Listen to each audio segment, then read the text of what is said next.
Okay students, आज का हमारा जो टॉपिक है वो प्रेपोजिशन है कि प्रेपोजिशंस क्या होते हैं और इनका क्या यूसेज है। सो इस वीडियो को देखने और सुनने के लिए स्टे कनेक्टेड विद अस। सो हम स्टार्ट करते हैं। सबसे पहले क्वेश्चन है कि प्रेपोजिशंस होते क्या हैं। प्रेपोजिशंस बेसिकली वो वर्ड्स होते हैं जो किसी भी चीज़ की पोजीशन बताते हैं। डू कीप इन माइंड कि प्रेपोजिशंस के बग़ैर हमें ये पता नहीं चल सकता कि कौन सी चीज़ किस जगह पे पड़ी है और उसकी क्या पोजीशन है।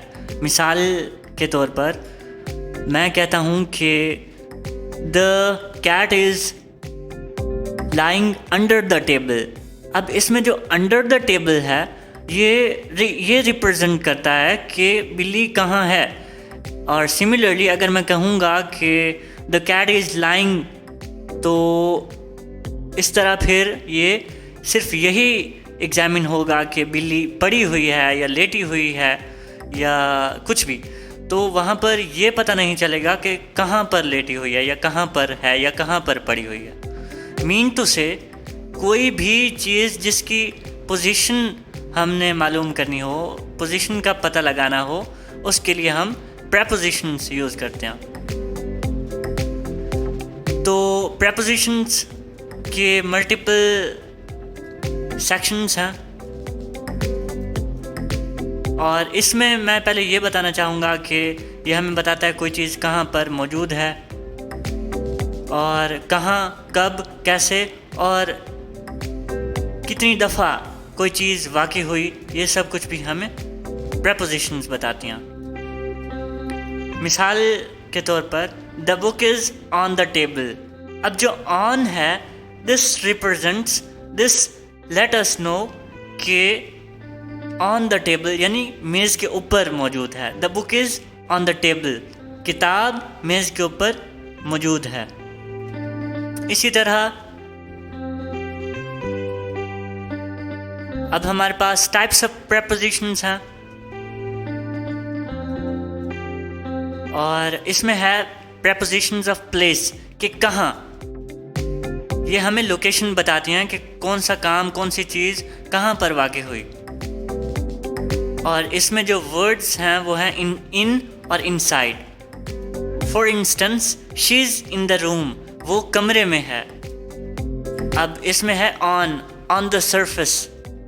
The keys are on the table, कि चाबियाँ मेज़ के ऊपर हैं। तो ये सारी चीज़ें हमें इन, ऑन और इन प्रेपोजिशन से पता चल रहा है कि कौन सी चीज़ कहाँ पर है। और हमारे पास नेक्स्ट है under and below. The cat is under the chair, कि बिल्ली कुर्सी के नीचे है। अब जो अंडर है दिस रिप्रेजेंट्स कि बिल्ली मेज़ के नीचे है।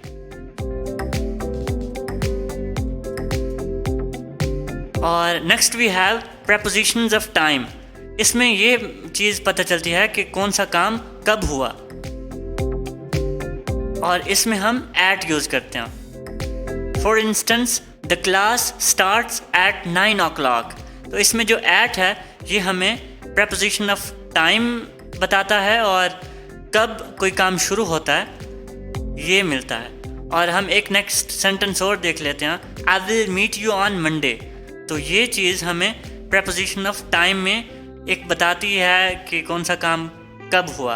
और जो इन है वो मंथ्स एंड ईयर्स और सीजन्स और साथ साथ लॉन्ग पीरियड के लिए यूज़ होता है। For instance we go to Murree in winter. In winter means कि वो बता रहा है कि कब ये काम होगा या होने वाला था या होने वाला है, something. Then we have preposition of direction. ये थोड़ा सा complicated है but I hope you guys are going to understand this. ये movement basically show करते हैं कि किस तरफ और किस तरह something इस तरह। For instance, he is going to school. अब जो to school है की तरफ, उसकी तरफ इशारा करना, मतलब कि वो उसकी तरफ इशारा कर रहा है। और इसमें फिर टूवर्ड्स भी आ जाता है। ही वॉक टूवर्ड्स मी, उसने मेरी तरफ चलना, वो मेरी तरफ चलकर आया। अब इस तरह prepositions ऑफ मूवमेंट हैं और इसमें थ्रू आ जाता है। The river flows through the city, कि दरिया शहर की तरफ बहता है। तो इसमें की तरफ या उसकी तरफ इशारा करना या निस्बत करना, ये थ्रू यानी preposition को रिप्रेजेंट करता है।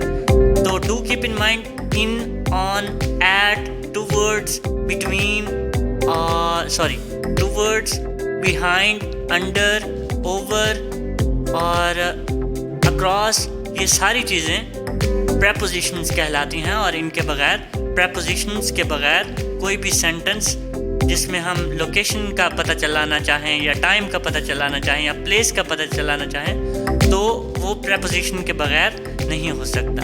आई होप कि आपको आज की वीडियो अच्छी लगी होगी। अगर अच्छी लगी है तो लाइक कर दें, और अगर आपको लगता है कि इसको किसी और के साथ भी शेयर होना चाहिए तो इस चीज़ में भी आप कंजूसी ना करें, ताकि थोड़ा थोड़ा हमारा भी फ़ायदा होता रहे। और नेक्स्ट वीडियोज़ के लिए टेक लिंग्वा हब के साथ कनेक्टेड रहें। बहुत शुक्रिया।